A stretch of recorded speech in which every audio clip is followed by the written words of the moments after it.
ভারত ও বাংলাদেশের মধ্যে টানাপোড়েন এবং দুদেশের সীমান্তে উত্তেজনার মধ্যে বাংলাদেশ ভারত সীমান্তে ১০ দিনের অপস অ্যালার্ট মহড়া শুরু করেছে ভারতের সীমান্তরক্ষী বাহিনী বিএসএফ।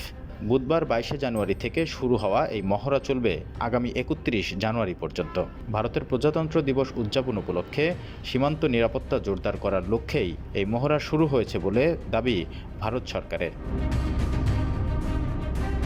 বিএসএফের পক্ষ থেকে এক বিজ্ঞপ্তিতে বলা হয়েছে, বাংলাদেশের বর্তমান পরিবর্তিত পরিস্থিতি প্রেক্ষাপটে ভারতের আসন্ন ৭৬তম প্রজাতন্ত্র দিবস উপলক্ষে এই পদক্ষেপ নেওয়া হয়েছে। ২০২৫ সালের ২৬ জানুয়ারি ভারত ৭৬তম প্রজাতন্ত্র দিবস উদযাপন করবে।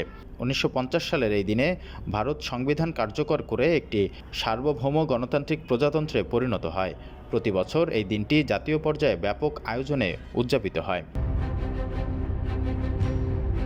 বিজ্ঞপ্তিতে আরও বলা হয়, বাংলাদেশ ভারত ৪,০৯৬ কিলোমিটার দীর্ঘ সীমান্ত জুড়ে বিএসএফের সব ফিল্ড ফরমেশন অপস অ্যালার্ট মহড়া শুরু করেছে।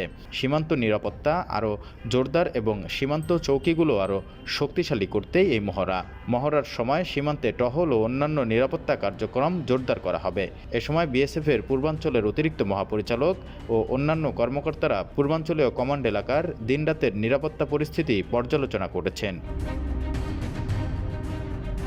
বিএসএফের বিজ্ঞপ্তিতে আরও বলা হয়েছে, এই মহড়ার সময় বিএসএফ বাহিনী সীমান্তের গভীর ও সামনের এলাকায় বিভিন্ন নিরাপত্তা মহড়া পরিচালনা করবে। এছাড়া সীমান্তে অদ্ভুত যে কোনো পরিস্থিতি মোকাবেলার জন্য বিভিন্ন কার্যক্রমের বৈধতা যাচাই এবং সীমান্ত এলাকার জনগণের সঙ্গে সুসম্পর্ক বজায় রাখতে পুনর্মিলনী কর্মসূচি পরিচালনা করা হবে।